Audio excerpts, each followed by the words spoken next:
Muy buenas noches, queridos amigos del Centro Cultural. Bienvenidos a este nuevo año, que aunque no es año fiscal, que empieza en enero, es un año como si fuera un año escolar. Empezamos ahora a finales de agosto.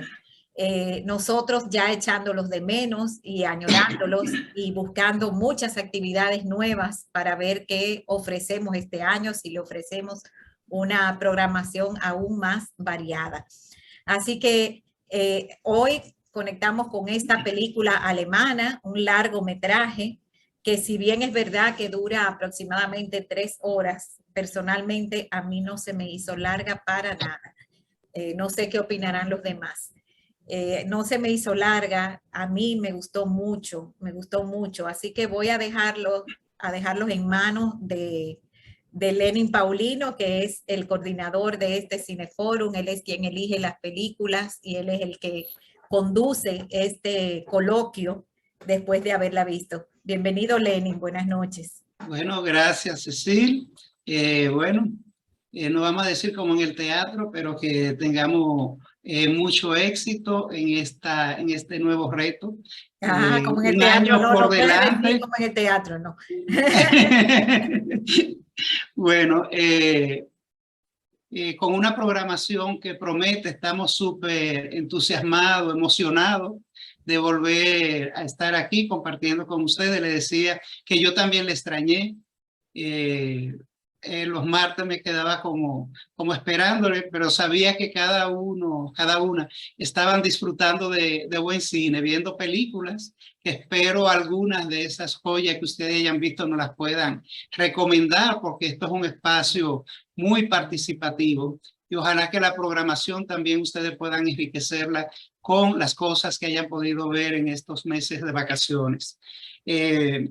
Habrá mucha sorpresa. Este año nos estamos retando no solo con tratar de ampliar el público, y ustedes también van a colaborar en eso, haciéndose acompañar y recomendando las películas que ustedes vean e invitando a este foro.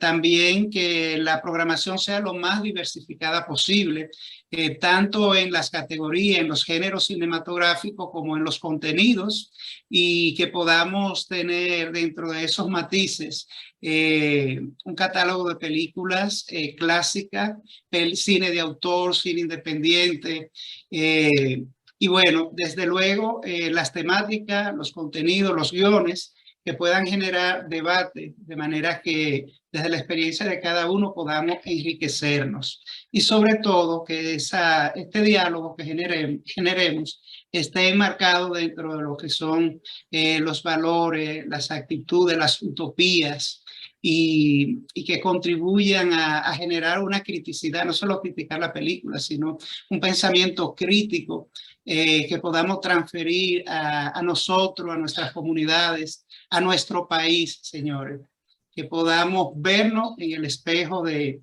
lo que cada director propone. Entonces, de verdad que muy contento, entusiasmado, y hoy comenzamos con esta película que aborda el tema del arte, pero a través del arte trae consigo una historia que el cine ha expuesto, el tema de las guerras, el tema del autoritarismo, el caso nazi Alemania, con bueno, un capítulo tan heterogéneo, diverso y conflictivo, que ha parido todo ese catálogo de películas que algunas hemos visto acá, pero que es inmenso de verdad. Pues con esta película, al mismo tiempo nosotros entramos en el debate del poder del arte, el arte como un estilo de vida y como forma de sobrevivencia, como resistencia, y como uno de los espacios que ha estado acompañando, como le digo a los estudiantes, uno de los registros más importantes de la historia de la humanidad es el arte y sobre todo las artes visuales. Sin entrar en sectarismo ni tendencia del arte que yo produzco, que consumo mucho, las artes visuales han estado en todos los momentos de la humanidad, desde el Paleolítico, de los orígenes de la especie humana, Y aún en los momentos de crisis ha habido un testimonio y por lo tanto ese registro que la película maneja desde la ficción y que, como vamos a ver, entra en temas casi documentales.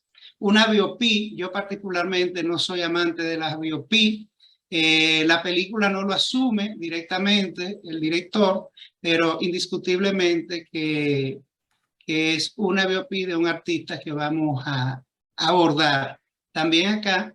Y lo que digo es que detrás de cada persona hay una gran historia.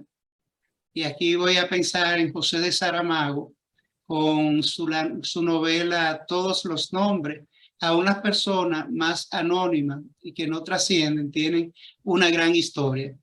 Y esto justifica el que este director, un director también muy extraño, un director que decolla con dos grandes películas y de hecho le llaman el camaleón, porque pasa a ser cine de autor a entrar a la industria de Hollywood y desinflarse y bueno, pero nos regaló estas dos películas, La vida de los otros, que ganó Oscar, y esta que fue considerada para representar a Alemania en los Oscars del 2018 como mejor película de habla no inglesa. Pero bueno, ustedes van a hablar de todas las virtudes, como siempre, Cecil. Permíteme compartir el trailer para que podamos recordar escenas de esta película que de verdad técnicamente, la fotografía y todo lo que vamos a ir destacando, nos mantuvieron enganchados casi 3 horas sin que pudiéramos despegarnos de la pantalla. Así que voy a compartirle.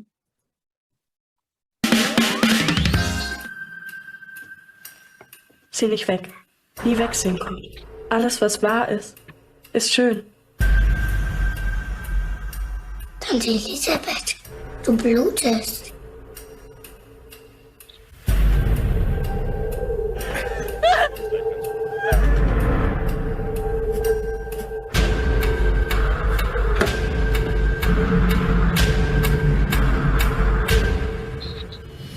Hast viel Scheiß erlebt, was? Ich werde deine Bewerbung unterstützen.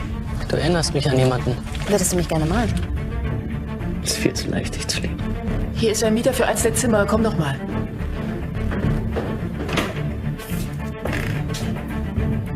Dieser Kurt gefällt mir nicht. Jetzt bist du also seit 2 Stunden mein Schwiegersohn. Auf die Eheleute. Ich bin schwanger. Das ist nicht die Erbmasse, die ich unserem Nachkommen wünsche. Wir müssen es unterbinden.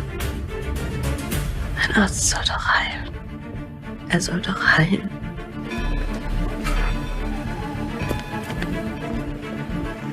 Die Leute wollen was Neues.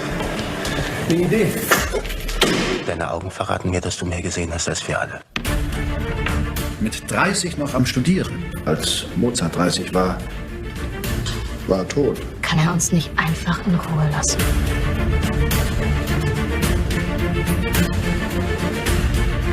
Weiß auf weißem Grund.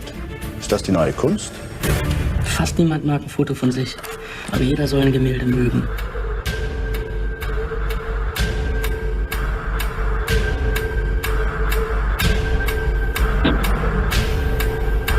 Wie viele in seiner Generation verabschiedet sich vom biografischen Ansatz in der Kunst und schafft so zum ersten Mal in der Kunstgeschichte ein Werk ohne Autor.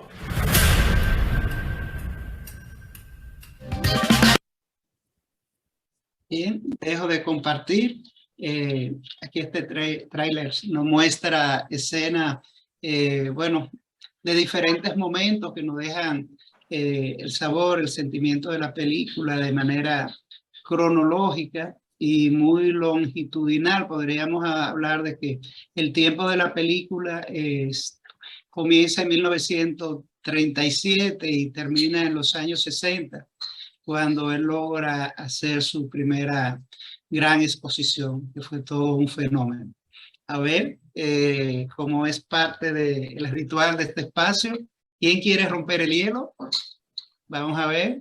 Tengo una mano levantada. Mayra, bienvenida. ¿Puede encender el micrófono, Mayra? Buenas noches. Qué buen inicio de nuestro Cineforum con esa película maravillosa. Tiene tantos aspectos para uno comentar. En una parte diría yo, yo de niña y aquí conocía de los alemanes solamente las películas nazis, donde todos los alemanes para mí eran militares, hasta que después conocí personas que no eran películas y conocí el sentimiento de las personas que viven guerras y tienen esos sentimientos diferentes porque tienen distintas vivencias. Y esta película que comienza desde la infancia del joven, con su arte desde tan chiquito que tenía ese don especial, era maravilloso. En su amor con su tía, yo que tengo un sobrino que me visita mucho, pues esa parte me gustó, esa cercanía y de que visitaran museos juntos y lo que aprendía el niño de su tía y ese cariño que después uno ve en la película, como en el subconsciente de él quedaron muchas escenas que él no entendía y que con el tiempo fue. No voy a decir muchas cosas para que todo el mundo participe y diga algo, pero a mí me impactó mucho el momento en que él empieza a pintar como realmente pintaba y pinta el retrato de él con su tía y aparece la cara del padre de su esposa, que desarmó completamente a ese médico tan pedante y arrogante y simplemente con la visión de ese cuadro. Me dijo a mí tantas cosas y me gustó muchísimo. Después participaré en otras cosas. Eso es todo. Perdón, que tenía el micrófono apagado. Es que tengo un perrito que a esta hora sale a saludar, a hacer ruido. Participa en el foro. Bueno, el tema del arte, de hecho, es importante y creo que el guión es maravilloso en los momentos que dice lo que tiene que decir y cómo lo va hilvanando. Comienza con esta exposición que es un fenómeno, es un hito en la historia del arte, la famosa exposición de arte degenerado.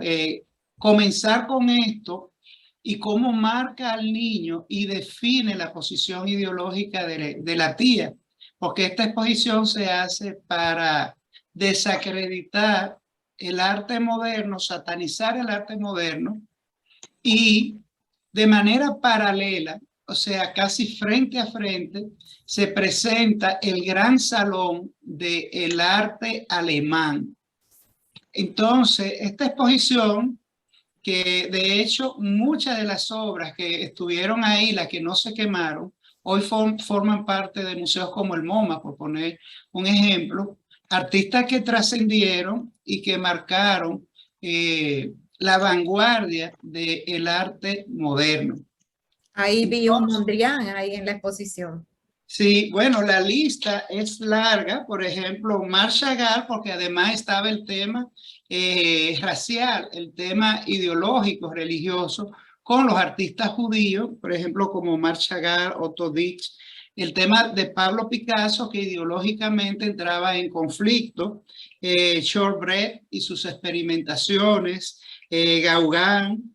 Estaba el tema de lo que ellos entendían era morboso, lo que era incluso una ofensa a lo femenino por el tema de los desnudos y ese expresionismo que estaba hablando precisamente de las cosas que le hacían roncha a estas políticas culturales que no solo las artes visuales fueron de la menos, pero hablamos del cine, hablamos de la literatura, hablamos de la música y cómo se revierte y se genera un movimiento cultural de lo que ellos llamaban era la estética y la belleza del pueblo nazi. ¿Pero qué era eso? Era un estilo realista, era contar historias del pasado y del presente centrada en Hitler. También estaba la belleza física nórdica, que era parte del tema racista, que generó todas las atrocidades dentro del nazismo, y también lo que tenía que ver con esos paisajes que hablaban de una Alemania en consonancia con todo esto. Pero que los árboles tenían que ser verdes, las nubes tenían que ser blancas y el cielo tenía que ser azul. Porque si no, o tú estabas medio loco o tú tenías un problema visual que no valía la pena que se siguiera reproduciendo, en tu descendencia. Entonces, yo me quedé pensando, ¿tú te imaginas lo que es tú ir a una exposición y tú encontrarte que el guía lo que está haciendo no es presentarte la exposición, es tratando de adoctrinarte, es tratando de sembrar una opinión en tu cabeza, no dejarte a ti ver el arte y formarte tu propia opinión, sino ese guía estaba totalmente parcializado y estaba tratando de adoctrinar a los que estaban asistiendo a la exposición.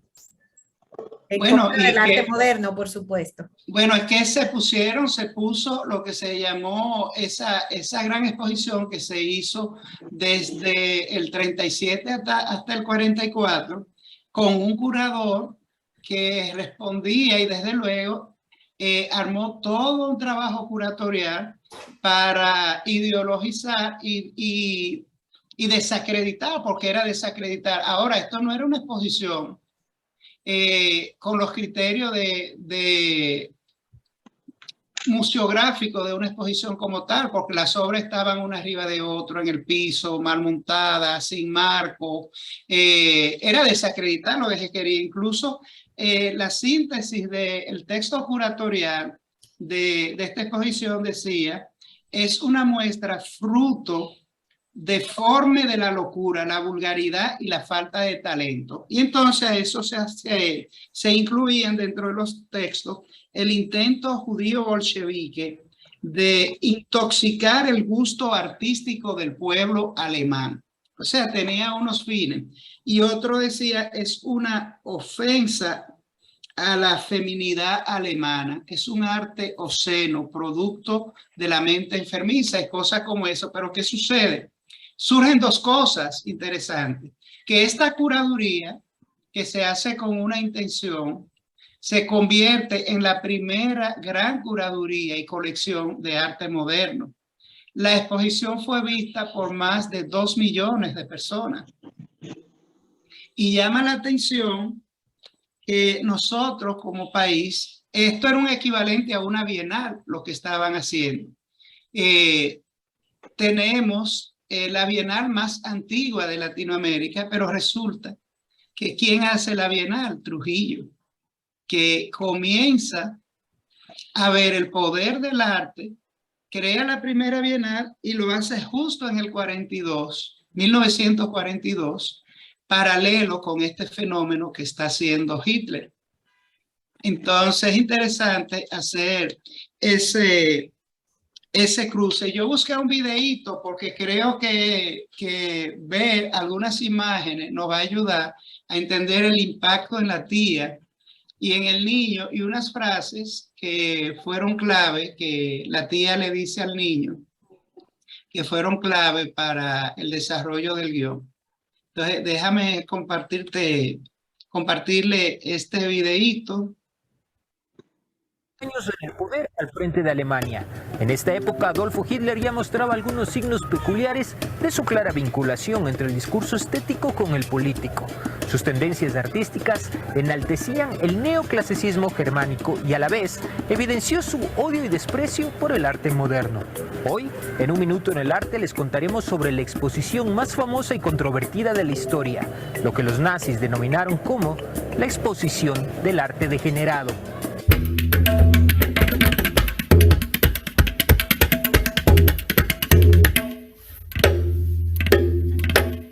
La exposición del arte degenerado se instaló un 19 de julio de 1937 y duró 4 meses. Se pudo ver en 12 ciudades de Alemania con más de 2 millones de visitantes.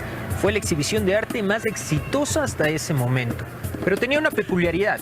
Se trataba de una exposición que tenía como objetivo difamar el arte moderno. Entre las obras habían pinturas y esculturas expresionistas, surrealistas, dadaístas, cubistas y del fauvismo. Marc Chagall, Kandinsky, Paul Klee, Mondrian, Picasso, George Grosz, Émile Zola, y Ernest Ludwig Kirchner, entre otros maestros del arte moderno, formaban parte de esta exposición. Las obras utilizadas para la muestra fueron saqueadas y decomisadas de otros museos. Las pinturas posteriormente se colgaron sin marcos, muchas de ellas acompañadas de eslogans difamatorios e insultos. Para la exposición se escogió un lugar lúgubre y oscuro. Habían 3 áreas temáticas. Una primera, dedicada a obras que degradaban la religión. Una sección para el arte producido por judíos. Y otra, con lo que se consideraba un insulto a la mujer, los soldados y los trabajadores de Alemania. Existen datos que citan varias fuentes sobre lo ocurrido en esta exposición. El primero de ellos, e impactante por cierto, hace referencia a las 32 obras de Ernest Ludwig Kirchner. Las obras de Kirchner formaron parte de la muestra. La depresión provocada por esta puesta en escena fue demasiado. El artista se suicidó un año después, en 1938. La segunda habla sobre Emil Nolte. Había sido uno de los pintores favoritos de Joseph Goebbels, ministro del Reich. Fue incluido en la exposición por orden de un furioso Führer que acusó a Goebbels de pasar al lado oscuro. Rápidamente Goebbels cambiaría de gustos artísticos luego de este llamado de atención. Tras la exposición del arte degenerado, los nazis acabarían despidiendo de la docencia a muchos de estos artistas, deteniendo a otros e incluso asesinándolos. Los nazis vendieron la mayor parte de las obras en el mercado internacional del arte, y más de 1000 pinturas y más de 3800 grabados que no pudieron desprenderse fueron quemados en el año 1939. La hoy prodigiosa colección del MoMA, por ejemplo, cuenta con varias obras que fueron parte de esta exposición.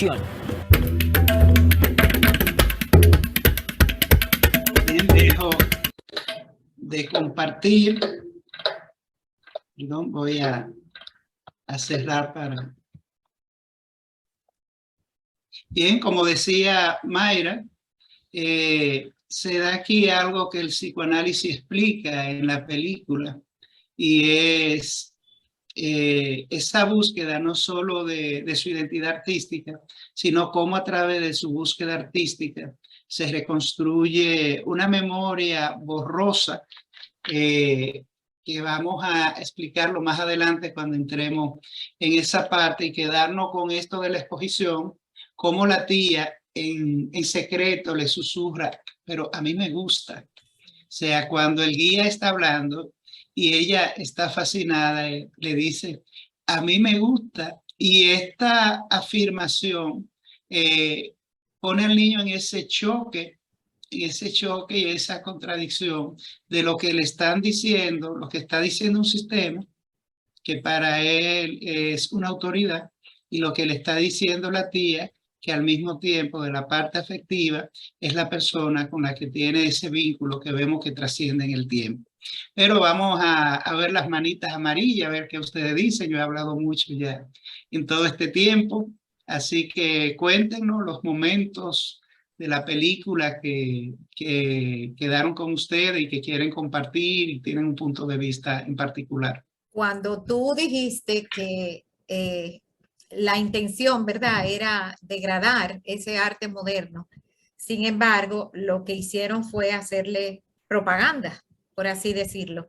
Y eso me recordó que una vez cuando nosotros en el Centro Cultural Babé, que producíamos obras teatrales, hubo una obra teatral que la primera reseña del periódico atacó negativamente a uno de los actores. Entonces, cuando yo se la enseño al director, le digo, pero mira, la reseña no fue positiva aquí. Y él me dijo, ay, eso no importa. Lo importante es que hablen. Él me dijo, lo importante es que hablen. Lo malo es que se queden callados. Pero mientras hablen, nos están haciendo promoción. Y efectivamente, esto fue lo que los nazis hicieron, ¿verdad? Lo que este gobierno hizo fue hacerle promoción al arte moderno, aunque esa no era su intención. Bien, y algo que la película es bien clara, es que nos muestra 3 momentos donde el arte y la ideología está marcando el desarrollo del arte, el desenvolvimiento del arte. Bueno, todo está condicionado por la ideología, pero cuando hay un autoritarismo. Tenemos que para los nazis el arte debía de ser heroico. Y vimos el proceso de niño en la escuela y ya después cuando emigra, que tiene oportunidad de estar en otro contexto formativo. El otro es el del comunista, donde el arte debe ser proletario. Y el tercero, el arte en el capitalismo, que le insiste que debe de ser una idea. Y es interesante cómo la película, aunque era un punto encontrado que tengo, donde se generaliza la banalización del arte contemporáneo, del arte moderno. Y en un momento hasta se satiriza, por ejemplo, esa escena que ellos van pasando y la chica está haciendo el performance con las flechas y bueno, todo esto que se habla de lo vacuo del arte y vacío del arte moderno y que se extiende al arte contemporáneo, pero creo que la película lo salva, no solo por el tema de la idea, porque aporta un momento importante donde una de las propuestas para entender el arte contemporáneo es que o hay una manufactura que te engancha a un dominio técnico o hay una gran idea tan espectacular, un concepto que puede sobrepasar el tema de si hay técnica o no. Ahora, si están las dos cosas, la manufactura y un gran concepto, entonces estamos ante una gran obra de arte. Y es un poco lo que plantea en esta escuela y al mismo tiempo entra en ese espacio tan importante que es cuando el profesor le dice, ese no eres tú. Y él lo sabía porque tenían una misma procedencia y sabía lo que él había vivido y no se estaba viendo en eso que estaba haciendo. Pero, a ver, hay personas que yo sé que tienen aportes muy importantes y quieren compartirnos qué les interesó de la película. María del Mar, bienvenida. Sí, buenas noches.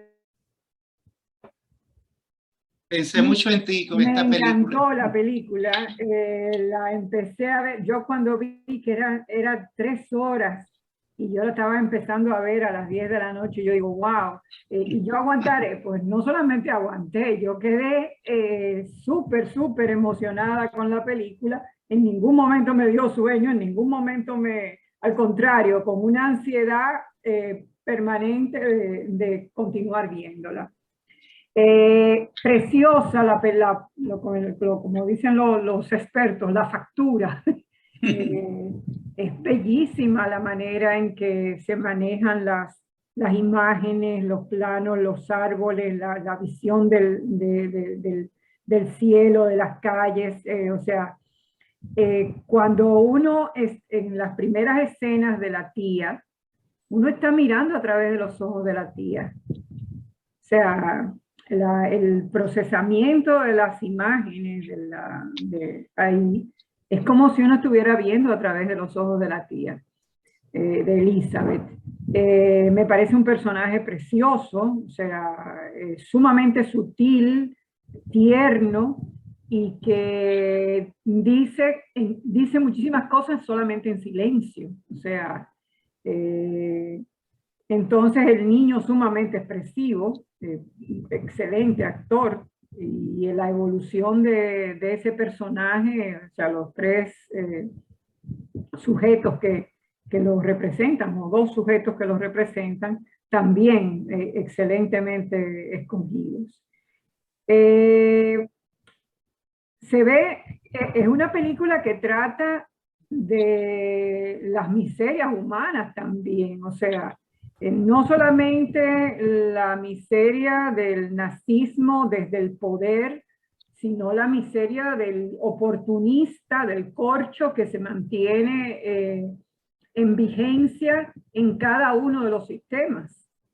Que cambia sus gustos artísticos solamente porque cambia no son... todo de acuerdo al sistema en donde está.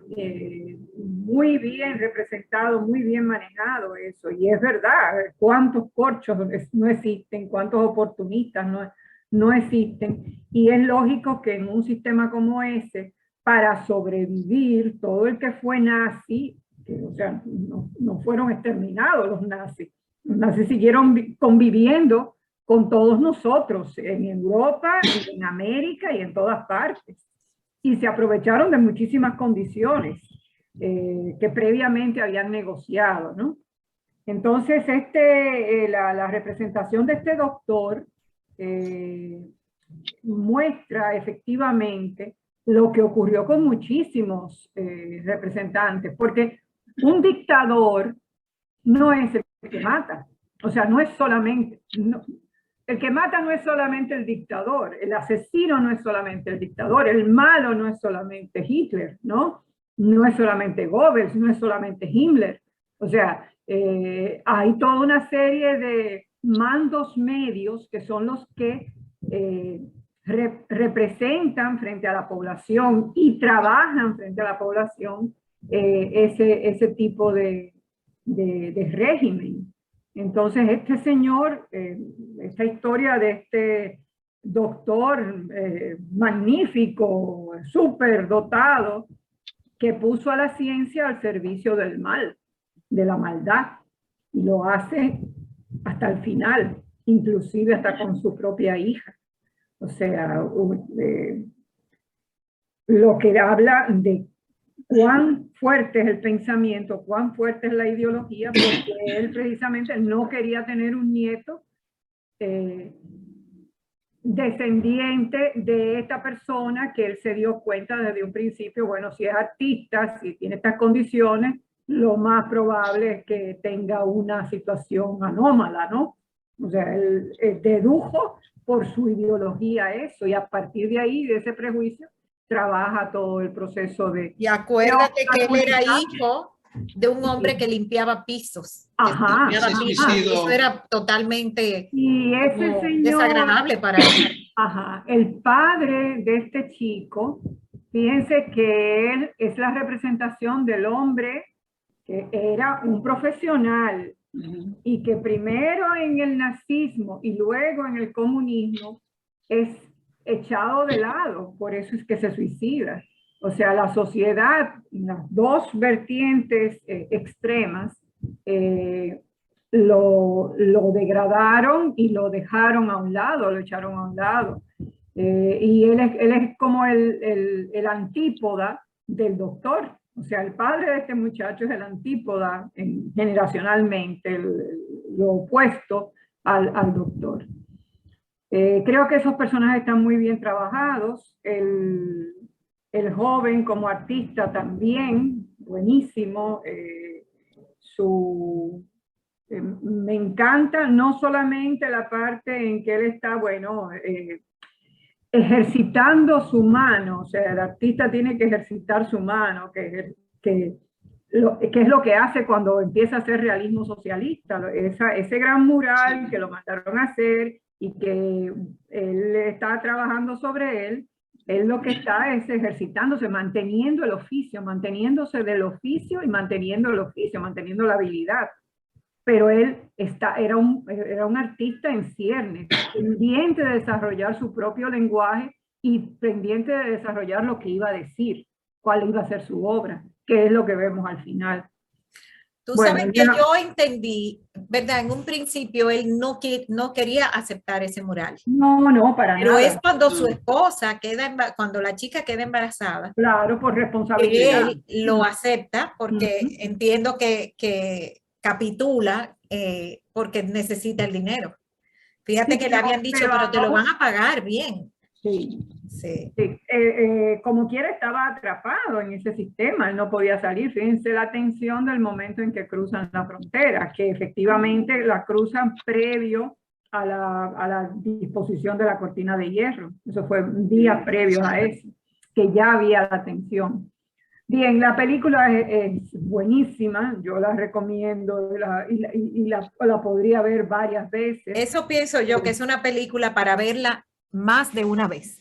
Con los estudiantes encontrando muchas aristas interesantes. Claro, con los estudiantes de arte para ver, por ejemplo, parte de la muestra esa del arte degenerado es atacando a los artistas de la Bauhaus. Sí. que fueron fundamentales en el desarrollo de la arquitectura y del gusto estético de la Europa de esa época, o sea, de esa época y posterior, o sea, un Kandinsky sigue siendo un Kandinsky, o sea, no es tan universal como el que más. Chagall. Entonces, sí, Chagall, Mondrian. Entonces pienso que la película abarca muchas cosas. Por un lado se puede trabajar la parte moral, la dicotomía del individuo con respecto a sus prejuicios, o sea, cómo entra en dilemas morales. Se puede trabajar la parte de la historia. Efectivamente, el bombardeo de Dresde, que lo ponen muy sutil, es una puesta en escena, esa imagen de los papelitos de aluminio para evadir los radares, de los aviones que van camino hacia Dresde. Hay una gran queja del mundo intelectual con respecto a si hacía falta que la Armada inglesa, que creo que fue la principal, entre Estados Unidos e Inglaterra, fueron los que hicieron ese gran bombardeo, destruyeron a Dresde completamente. Dresde, como decía ella cuando iba camino a la ciudad con el sobrino, esa ciudad era una de las más importantes ciudades y con la mayor cantidad de riqueza arquitectónica de esa región. Y ya en términos militares, no hacía falta destruirla hasta el último ladrillo, que fue lo que ocurrió en Dresde. Esa noche de ese bombardeo de Dresde está descrito en muchas novelas y ha quedado en la historia como una gran infamia de parte de los aliados haber destruido de esa manera esa ciudad.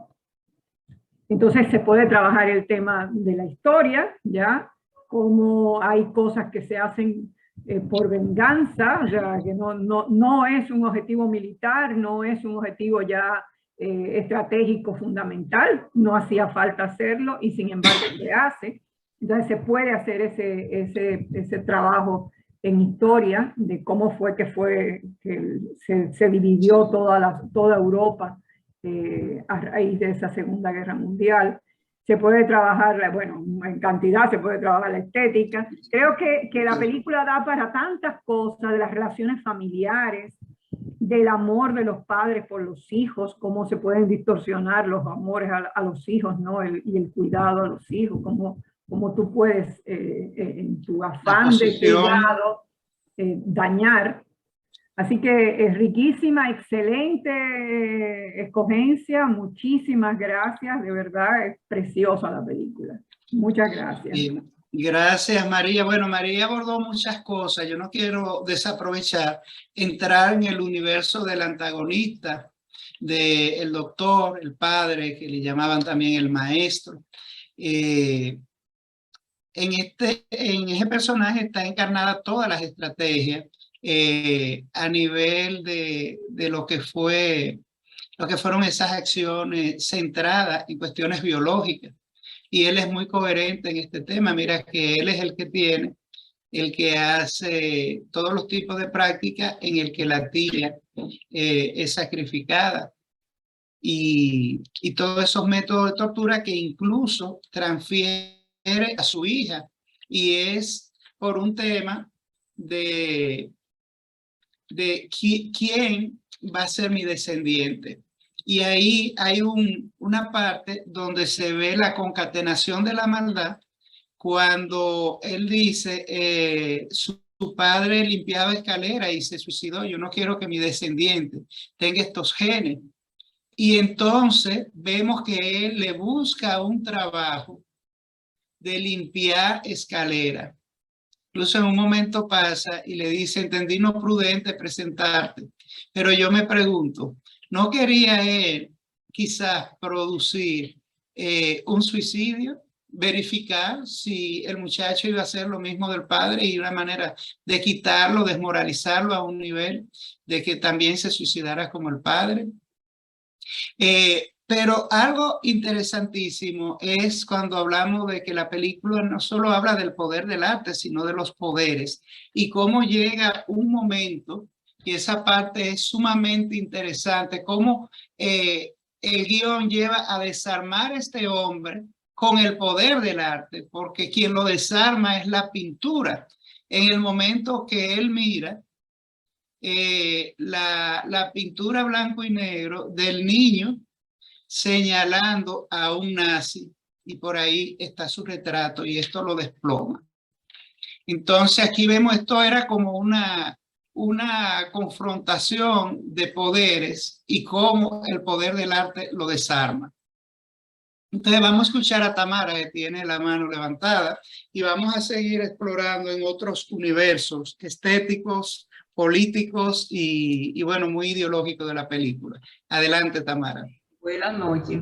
Bueno, fue como ha dicho Mayra primero, María del Mar, tú, como se ha expuesto, esta película ha sido maravillosa, es un correr desde la historia misma, ¿verdad? Para construir aquel y darnos a conocer también a la posteridad, en fin, lo que fue aquello, lo que constituyó aquel desastre de Hitler, hasta dónde se llegó. Cuando la tía está con el niño que lo lleva, quizá él tendría algunos 6 años aproximadamente. 7 años. Sí, aproximadamente. Y que, como tú muy bien dijiste ahorita, que él, mientras se notaba todas las obras que estaban ahí, la tía le decía, a mí me gusta, pero calladito, ¿verdad? Hay algo que tú me ayudarás a comprender. Por ejemplo, cuando ella llega, ella desde luego, cuando se monta en el bus, ella les va diciendo de la ciudad, por lo bonita y lo que le extraña, que extrañaba la pareja de personas mayores con que bajaban y que daban los buenos días, como que eso, el niño, desde pequeñito, él dejó ver sus sentimientos, ¿verdad? Porque mira, ese niñito, como le hacía falta esa pareja de personas mayores y cosas como de esa naturaleza que cualquier niño, pues, como que son cosas que no le llamaría así como tanto la atención. Y luego, entonces, cuando llega a la casa, ¿cuál es el significado cuando ella llega y se para delante de todos los buses, ¿verdad? Y que ellos entonces prenden la luz y ahí ellos tocan la bocina y ella se va, como que se eleva esa parte de niño.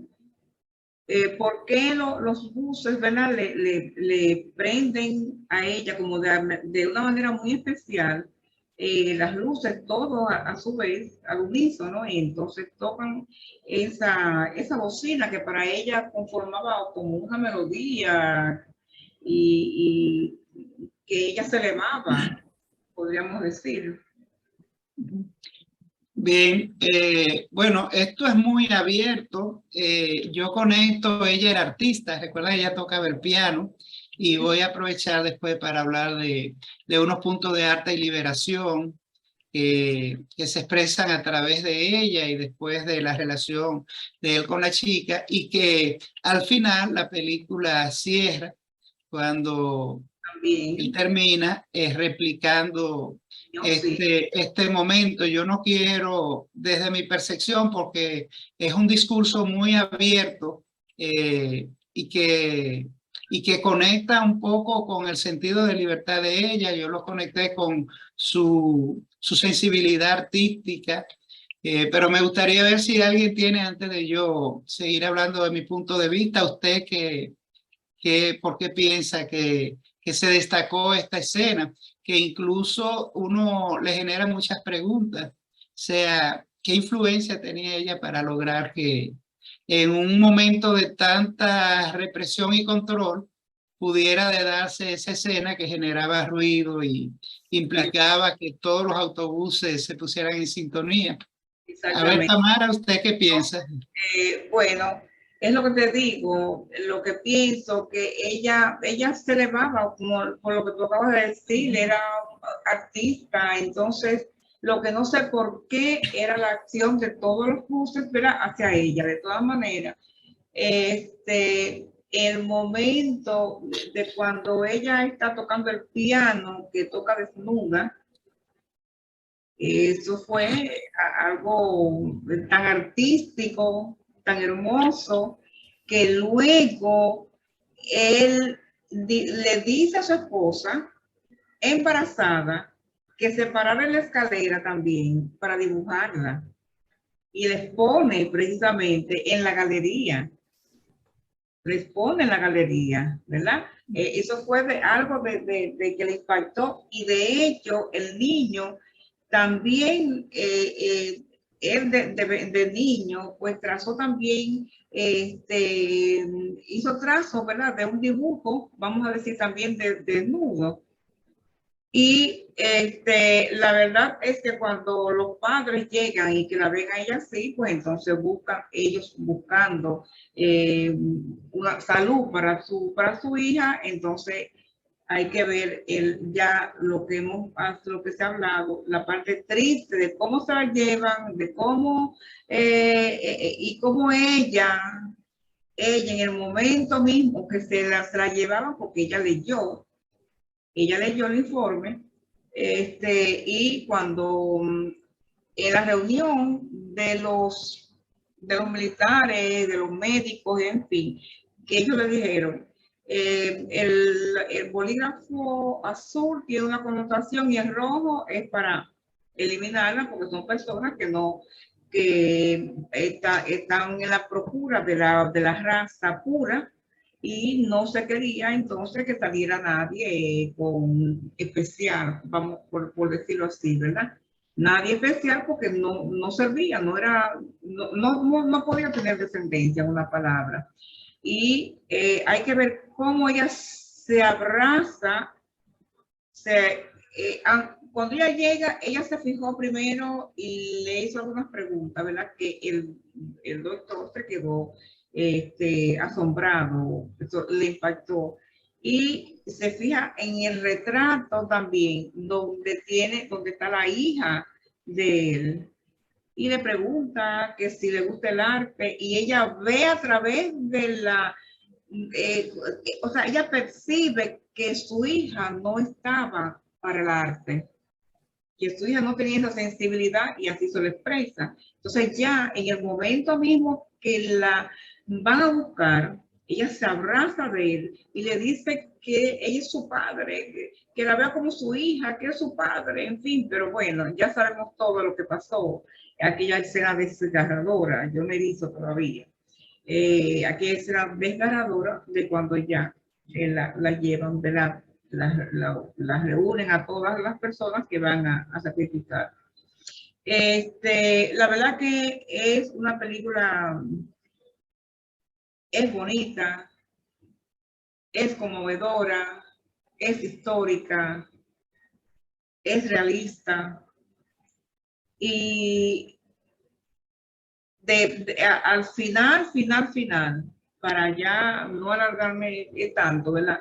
Pues triunfa este muchacho con aquella foto, porque cuando está en el restaurante, y entonces entra el muchachito de los periódicos, y que él ve y que le recuerda, y fue aquella increíble, como aquel muchacho tomó aquellas fotos que tenía y comparó con las fotos que salió en ese periódico, y cómo era entonces por fin ya él, que si era un retratista, que estaba pintando por retrato, no, él estaba retrotrayendo lo que él, de su infancia, y que logre entonces cuando este hombre que lo ridiculizaba, ese señor no escatimaba para ridiculizar a este muchacho. Y cuando él entra, que ve aquello, se desmoronó. Yo supongo que le daría algún infarto. Mínimamente, porque ahí se vio retratado, porque de cuando a él cruza de manera muy especial del lado ¿verdad? Que él usa por un permiso especial. Bueno, pues entonces él llegó como el gran doctor, el gran señor. En fin, de hecho, él fue quien ayuda al parto también, cuando él estaba preso, y que por los gritos de la madre, y entonces dice, el niño está a tal cosa, y entonces él es quien realiza el parto. Ahora, lo que no me quedó claro fue que el padre él estuvo preso porque se sabía ya esa parte de lo que había pasado y ese tipo de cosas, ¿verdad? Entonces, ¿qué ocurre? Que es el padre quien le da como un salvoconducto para él salir. Ahora, ¿por qué entonces el padre llega un momento en que cae en una depresión tan grande que él se ahoga? No fue perdona, no fue ese señor, no fue el padre del artista que le dio el salvaconducto. Quien le dio el salvaconducto es una persona de las nuevas autoridades. Es el ruso, de las autoridades. De los rusos, fíjate que usaban hasta un traductor. Entonces, le da lo perdona, le da un sitial especial y le dice, mientras yo esté aquí, tú no tienes problema. Pero cuando ya empiezan los problemas de que se va a caer la cortina de hierro, este señor le avisa que se va. No es que se va a caer la cortina de hierro, no. Es que fue la época intensa de descubrimiento. Recuerden que los israelíes, los judíos, crearon todas unas brigadas de búsqueda de los principales asesinos, de los principales responsables del holocausto. Y los juicios. Y le dice, ya no vas a tener mi protección. Ya era evidente que él no lo iba a poder seguir tapando, porque lo que había hecho este hombre, que en agradecimiento al salvar del hijo, lo había tapado, había tratado de limpiar su imagen, no aparecía su historial, pero iba a aparecer tarde o temprano. Sí. Pero me gustaría retrotraernos a la primera pregunta con respecto a lo de la chica y las bocinas de los autobuses. Resulta, hay estudios en neurociencias que hablan y que ese fenómeno pasa con una serie de artistas, y es la sinestesia. Es decir, es una condición del desarrollo de las vías sensoriales de las personas, en donde y eso es parte del desarrollo embrionario, o sea, cuando se están desarrollando las terminaciones nerviosas para cada uno de los sentidos, se parte de un origen común. Entonces, la chica, cuando sonaban las bocinas, era una especie de catarsis en términos sensorial. O sea, no era ruido para ella, porque ella la percibía como vibración. Y fíjense que ella decía que vibraba con el universo. ¿Recuerdan que hay una imagen en donde ella eleva la vista, mira hacia arriba, y ella está en conexión con el universo? O sea, eso se está estudiando eso. Hay personas que tienen ese tipo de sensibilidad, en donde hay unas vías nerviosas desarrolladas de un modo tal que la expresión de la epidermis, el tacto, también funge como un sentido que estéticamente produce un placer, ¿ya? Entonces esa parte es por eso. Y lo que él hace al final es un homenaje a esta persona, a esta tía, ¿no? Y pero como un cierre también del ciclo. Fuera un cierre del ciclo. Fíjense que ella tenía la simpatía, fíjense que el chofer del autobús la saluda por su nombre, o sea, ella era conocida, ella era parte de esa ciudad, ella se tienen que mudar a las afueras porque la familia, pensando en la persecución que podía haber con respecto a ellos porque eran especiales, se van a otro pueblito para reducir el riesgo de que los nazis le fueran a por ellos. Entonces, estos señores del autobús, fíjense que inclusive cuando está el bombardeo de Dresde, se ve la imagen, que es impresionante, la imagen de cuando estalla la bomba, cuando el bus está circulando bajo un puente, bajo relieve. Entonces, creo que esa parte de lo de la sinestesia, o sea, ¿por qué ella no era comprendida? Porque era una niña especial, ella era una joven especial, tenía unas capacidades y una sensorialidad que la hacían totalmente diferente a los demás. Y claro está, en los regímenes totalitaristas, el diferente puede ser una amenaza. Entonces, y lamentablemente eso es lo que ocurrió con ella. Bueno, no sigo hablando. Pero yo creo que el programa sinestésico son percepción sinestésica, es decir, Kinestesia no. Es sinestesia. Es sinestesia, es como que... Cuando tú con un sentido percibes otro. Por ejemplo, gente que te dice, me huele a azul. O sea, que por ejemplo los colores le huelen, o los colores tienen sonidos asociados, o sea, son como una, ¿cómo se diría? Como una red donde se mezclan los sentidos. No están como separados los sentidos uno de otro, sino que están interrelacionados. Y hay una reacción de los sentidos. Es un lenguaje que usaron el sobrino y la tía, lo manejaban muy bien ambos, porque él cuando entró a decirle al papá que ya le entendía el universo, que fue lo mismo que había heredado de la tía. O sea, ya él cayó en el punto en que la tía estaba en el frente a los autobuses, él lo percibió y vivió eso mismo en el campo cuando él descubrió lo que la tía le había querido decir. Sí, es algo que ellos llevaban o en la sangre o en la familia. Ese momento de revelación que luego el profesor les pregunta en algún momento quién ha tenido un momento, no, la palabra no era revelación, no me acuerdo cómo decía, pero quién había tenido un momento como de iluminación o algo así. Y todos se quedan callados. Pero él habla de los números. No hemos hablado de ese profesor, del profesor que usaba el sombrero, el que tenía la cabeza quemada. Ese señor fue nominado a Mejor Actor. Fue muy, muy encomiado por su actuación.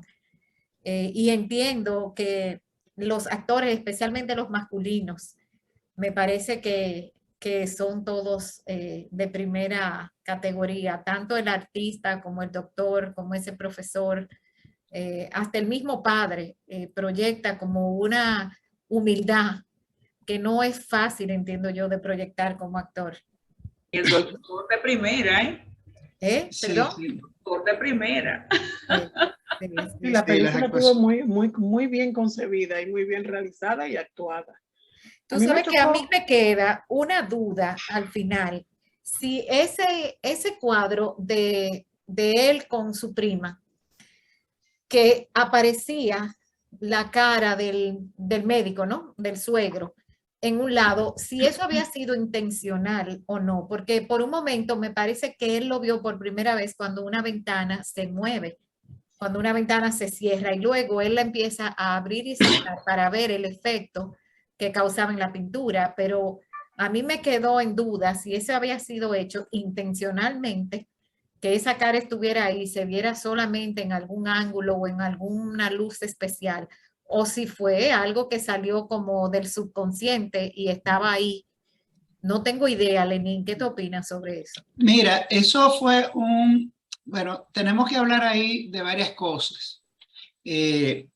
es lo que, porque eso toda esa parte es muy psicoanalítica, y en el psicoanálisis existe lo que se llama lo sabido no pensado, que es esa huella que dejan las experiencias, sobre todo los objetos, y que están en uno, pero que uno no se ha detenido a pensarlo. Entonces, todo ese proceso que se ve ahí, que al mismo tiempo es como ya encontré la chispa para decir lo que tengo que decir, lo que en contraposición, o la recomendación que le hace el profesor, que le dice, ese no eres tú no estás hablando de ti, y lo que el periódico, que fue el detonante, que le mueve todos estos recuerdos, que indiscutiblemente él lo tenía, pero que no lo había pensado. Y la responsabilidad que él tiene como artista, entonces, de contar esto. Como decía María del Mar, la técnica, él la tenía. Aquí el tema de abrir y cerrar la ventana es porque él iba a usar una proyección, necesitaba tener la habitación oscura.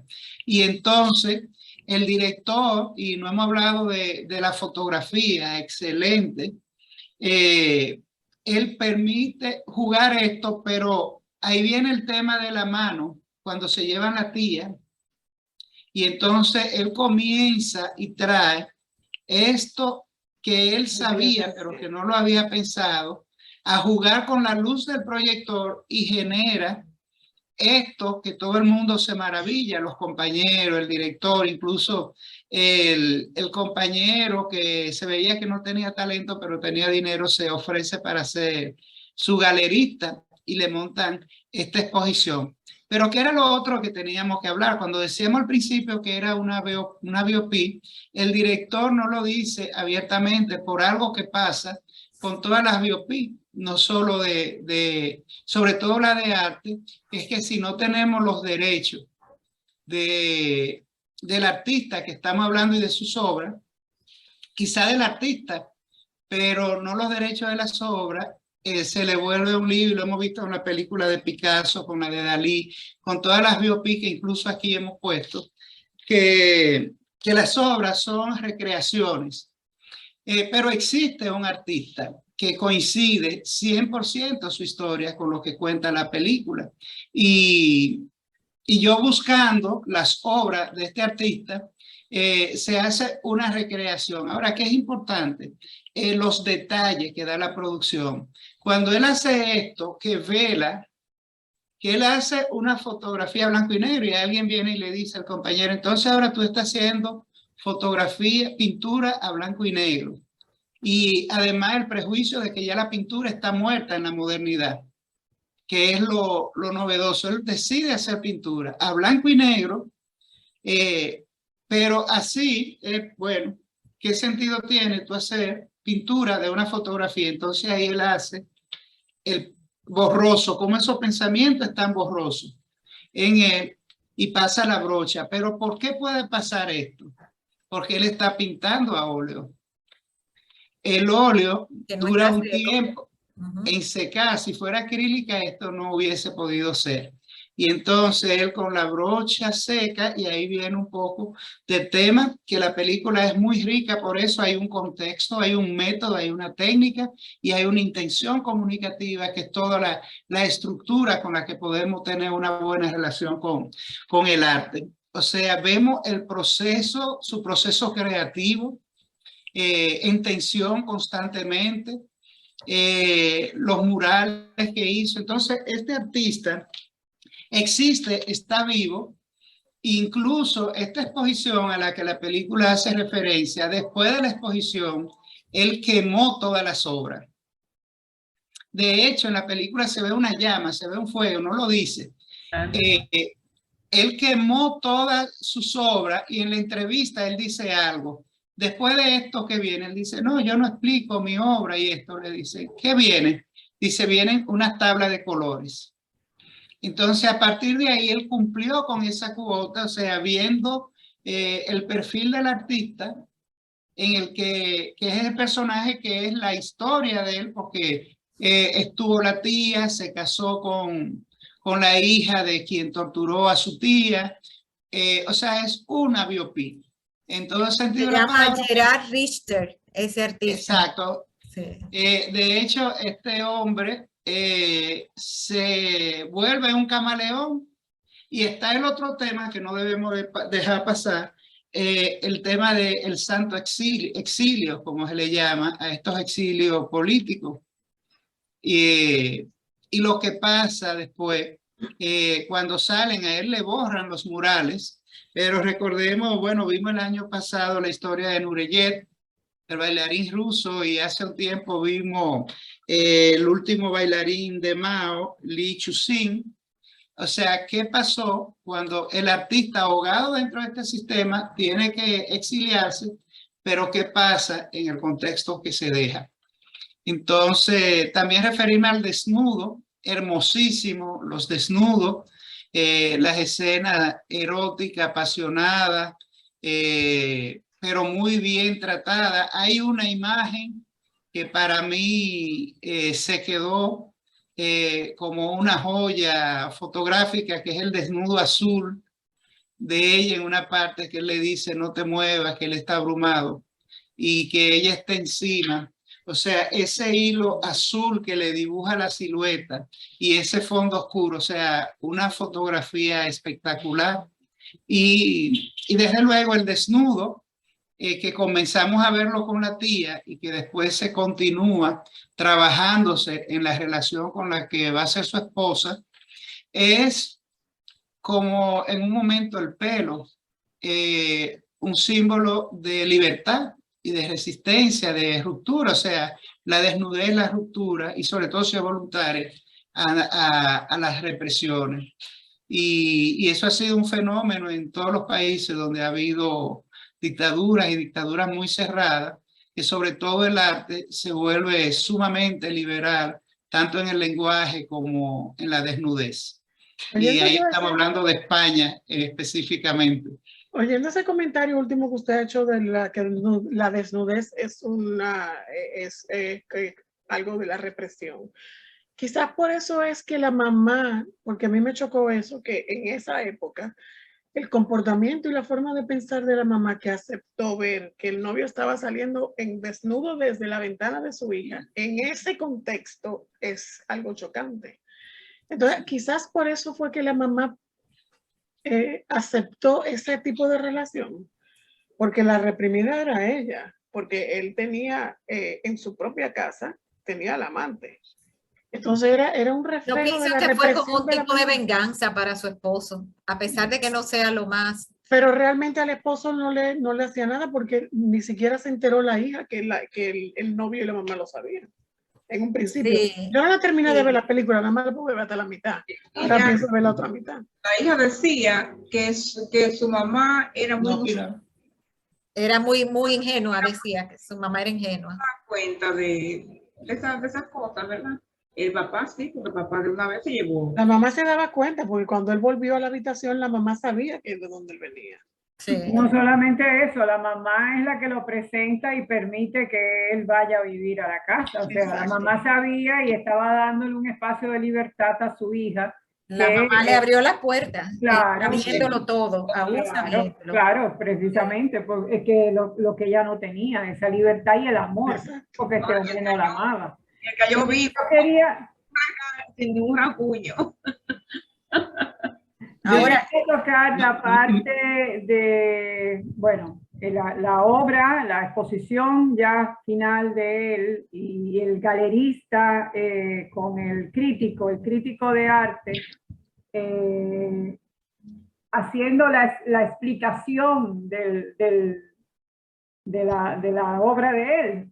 Que si ustedes se fijan en el discurso, el crítico está diciendo como que lo rompedor de esta exposición es el hecho de que él ha trabajado con fotografías random y como que no tiene nada que ver con su historia personal. que era lo que siempre decían los artistas, que, o sea, el crítico está diciendo todo lo opuesto de lo que es la historia real, ¿no? Pero él lo corrobora. En todo su lenguaje, claro, él lo corrobora porque... Lo corrobora como con una cierta indiferencia. Sí, porque él se burla un poco. Señores, lo que él hace cuando llega el periódico, que él está almorzando con el suegro, lo que él hace es un gran descubrimiento, es un insight. Él sospechaba que el suegro tenía algo que ver con su historia o con la historia de su tía. Y él lo confirma con el recorte de periódico. O sea, el homenaje que él hace a todo el proceso y la revelación que él hace con todo el proceso es lo que él no podía decirle a su mujer. Él no le podía decir, mira, tu papá es un asesino porque mató a mi tía, mató a cientos de personas, y él lo lleva a una expresión artística. O sea, el procesamiento de la foto del periódico, que fue lo que hizo que el suegro se parara bruscamente de la mesa. Recuerden que el suegro vio la noticia y se paró y se fue del almuerzo que estaba teniendo con él. Y eso es lo que ya le da le permite a él hacer el insight de entender que este señor estaba involucrado. Porque él le sacó muchísima información a su esposa. En la medida, recuerden que él veía las fotografías y ella le contaba que a su papá le encantaban los uniformes, que se ve que quedaba mirando en el espejo y todas esas cosas. O sea, él fue recabando información acerca de este personaje. Y ya la obra, cuando él lo representa en la foto, ya es simplemente porque ya él lo conoció en la totalidad. Y esa gran obra y ese gran descubrimiento de él, de trabajar y de hacer su exposición enorme, es precisamente porque él ya resuelve el problema o la gran incógnita que se desarrolló durante toda su vida de por qué, cuándo, cómo y por qué matan a su tía y cómo él pierde a esta tía tan querida. Tú sabes que yo guardé una frase que salió en la película que me parece que es lo que él hace para redimir esta situación. En vez de darle un tratamiento morboso al asunto, porque tú pudieras haber pintado el crimen en sí, ¿entiendes? Pero no, él lo vela en el fondo de un paisaje. Pero hay una frase en la película que dice, algunos crímenes pesan tanto que solo el arte los puede expresar. Y eso fue lo que él hizo. Él expresó ese crimen sin morbosidad y sin ser abiertamente la expresión. Pero el que lo vio sí supo lo que él estaba haciendo, que fue el doctor. Cuando el doctor lo vio, se desarmó. Sí, bueno, y la otra frase, Cecil, que es la que la tía le dice, ahí donde hay algo verdadero, ahí está el arte y también la belleza. Sí. Y entonces, y es a lo que lo reta el profesor, que incluso nadie lo había visto sin el sombrero por esa cicatriz que él tenía, y no solo la cicatriz por la cicatriz, y cómo él con esa reverencia se quita el sombrero y lo invitaba a hablar de la verdad, porque la verdad, y eso viene desde los griegos, es una de las connotaciones de la belleza. Pero antes, recuérdense que hubo un momento cuando él le encarga hacerle el retrato, que él incluye el esqueleto tras la muerte. Desde luego era un recurso que estaba ahí, pero él pudo haberlo pasado por alto. Sin embargo, lo destaca en ese fondo negro con esos trazos blancos, la calavera y bueno, la muerte. Y esta parte de lo que comencé hablando, de la parte inconsciente, psicoanalítica, pero que para un artista todo lo que está en la obra tiene una intención comunicativa, y además en la posición del plano y cómo lo puso, y que a este señor le pasara desapercibido y la por el expusiera. ego tan inflado que tenía, porque él se ve ahí retratado como el gran médico que es. El gran médico, exacto. Pero ese fue un recurso que él usó desde el inicio, porque Desde los el dibujos que encontró su jefe, cuando él pintaba los letreros, todos eran dibujos con fondo negro y todos eran de muerte. Esqueletos, calavera, era todo, o sea, ahí fue que él partió en la parte moderna que realmente creo que era lo que él estaba expresando de ese momento. Sí, porque en principio cuando se ve con la tía en esa exposición, también se fijó mucho en esa calavera que había ahí, que estaba esa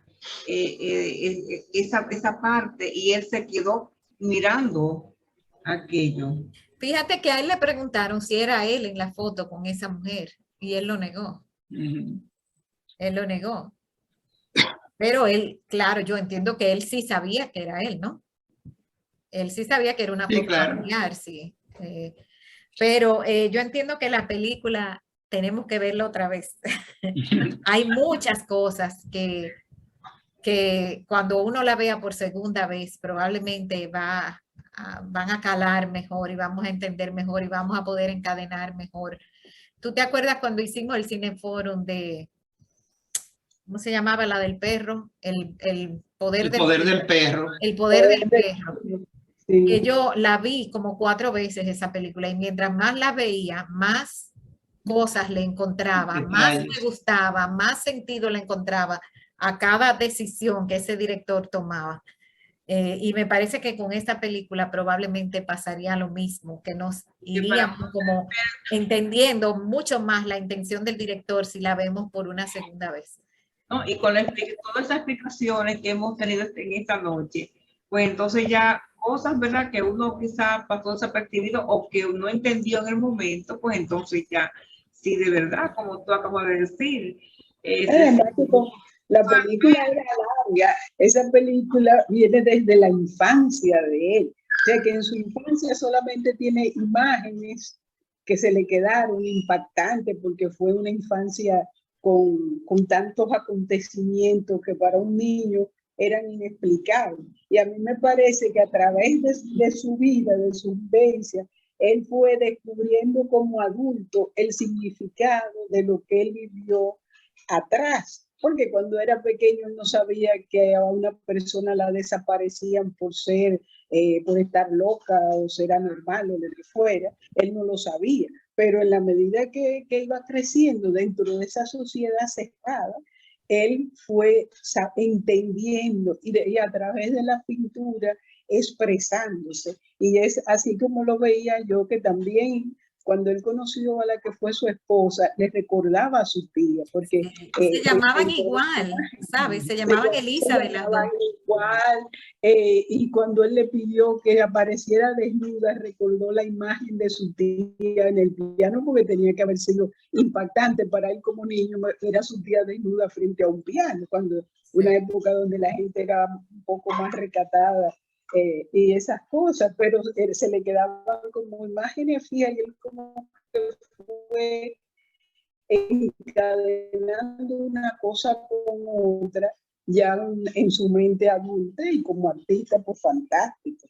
Es como yo pensé cuando veía yo de pequeña a Picasso, sobre todo la Guernica, decía yo, ay Dios mío, tan feo, porque a mí me gustaban las cosas que se entendían, pero hasta no saber la realidad de ese cuadro, de una vivencia de un pueblo destruido, y que eso eran restos de cosas saltando. Es muy interesante cuando uno oye la explicación. Y hay que ver también cuando se llevaban a la tía, ahí le pusieron las manos para le tapar los ojos, para que no la viera, y eso mismo él lo reflejó en aquella pintura. La veladura de la veladura que era así horizontal como lo veía. Sí. Lenín, bueno, y aprovechar, perdón, para responderle a Celeste, que hizo una pregunta, y en vez de responderle por el chat, le voy a responder por aquí.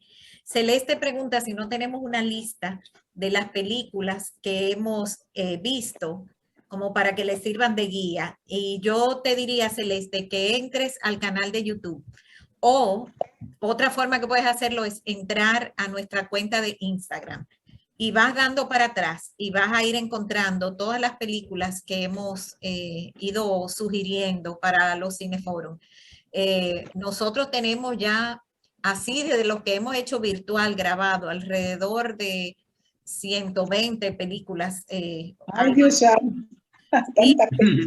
Mira, el año pasado fueron 52.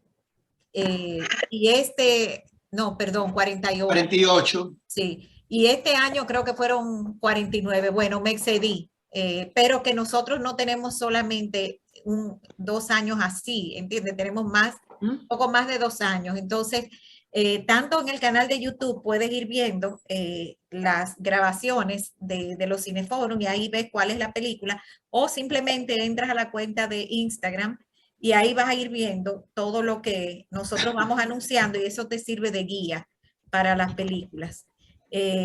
Decirles, quiero aprovechar antes de cerrar, decirles que este centro cultural no es exclusivo para los miembros de la familia Babeque, sino que está abierto a toda la comunidad. Así que Celeste, Eva, las personas que veo nuevas hoy en este chat, en este foro, perdón, que sepan que cuando vean cualquier cosa que nosotros anunciemos, que crean que pueda interesarle a alguien más, independientemente si tiene algún tipo de relación con la secundaria Babeque o no, pueden reenviarlo, pueden invitar más personas. Nuestro mayor interés es llegar cada vez más a un público más grande y que podamos, bueno, pues seguir ofreciendo nuevas actividades cada semana. Por tanto, quisiera aprovechar y mostrarles ahora cuáles son las actividades que tenemos para la semana próxima. Déjame ver si es esta. Es decir, y a Celeste que te mande también las nuevas que han entrado su correo. Sí, yo creo que una de ellas me puso el teléfono. ¿Ustedes están viendo esta pantalla? Sí. Ok. Sí. Bien, entonces, mañana, esto es lo que tenemos para mañana. Vamos a tener a Alexandra Ginás Florentino. Ella es profesora particular de inglés y también es encargada de la sección de idiomas del INES-DIC. Eso tiene que ver con la Escuela de Idiomas de la Cancillería, la antigua Escuela de Idiomas de la Cancillería. Y ella nos va a hablar sobre los beneficios de aprender un nuevo idioma, no importa a la edad a que lo hagas. Puede ser un niño, puede ser un anciano, y siempre habrá beneficios. Y esas son las cosas que ella nos va a hablar mañana a las 7:30 por Zoom. En nuestro próximo Cineforum del martes que viene va un poco por la línea de ahora, se llama La Dama de Oro. Y pues ya lo ven, martes 30 de agosto a las 7:30, recordándoles que deben ver la película por su cuenta. Esa película está en Netflix y tiene una restricción de 13 años. Y luego la comentamos todos juntos aquí. Y tendremos a nuestro querido ingeniero viajero el próximo miércoles, al señor Kilvio Cabral Achecar, que nos va a presentar un viaje, uno de sus viajes, en esta ocasión por Indonesia, Malasia y Singapur, que son 3 novedosos países del sudeste asiático. Esto, contrario a las demás, no es a las 7:30, sino a las 8. Así que los invito a que nos acompañen. Todavía he tenido dificultad para confirmar la actividad que pudiésemos tener el jueves. Así que si se confirma, pues les llegará un correo con una actividad para el jueves. Si no, nos quedamos la semana que viene solamente con estas 2. Entonces, nada, pueden seguirnos Centro Cultural Babeque en Instagram, Centro Cultural Babeque Secundaria en Facebook, Centro Cultural Babeque en YouTube. Así que muchísimas gracias por haber estado con nosotros hoy y muy agradecida de todas sus participaciones en el día de hoy. Gracias, Lenin. Muchas gracias. Excelente selección para hoy. Muchas gracias. Buenas noches. Bye bye, buenas noches. Maravillosa película. Y sé una persona que este tipo de película le llega tan profundo que ellos prefieren no verla. Hay cosas que pasan así. ¿Sí? Sí. El caso de Mary, tú sabes, de Mary Kid, ella ese tipo de película no la ve. No la ve, fíjate eso. Bueno, señores, Buenas noches, hasta el un martes. abrazo. Tamara, te adelanto que creo que va a haber un homenaje a Katana pronto, no con nosotros, sino que le están haciendo desde el Museo de la Resistencia. Mayra, tú también. Ah, qué bueno. Ya les dejaré saber, ¿eh? Ay, qué bueno. Mira. Muchas gracias, Cecilia y Lenín y todo. Bye, María Isabel. En No verlos dejes de de verla si nuevo. puedes, María Isabel. Ah, sí. Voy a comprarla en línea. Verla, María Isabel, que te va a gustar mucho. Yo lo sé. Ok. Bueno, un abrazo. gracias. Hacen feliz resto de la noche. Bye, bye. Igualmente. Gusto en verlos de nuevo. Gracias. Y Vilma, no te he saludado, pero te estoy viendo ahí.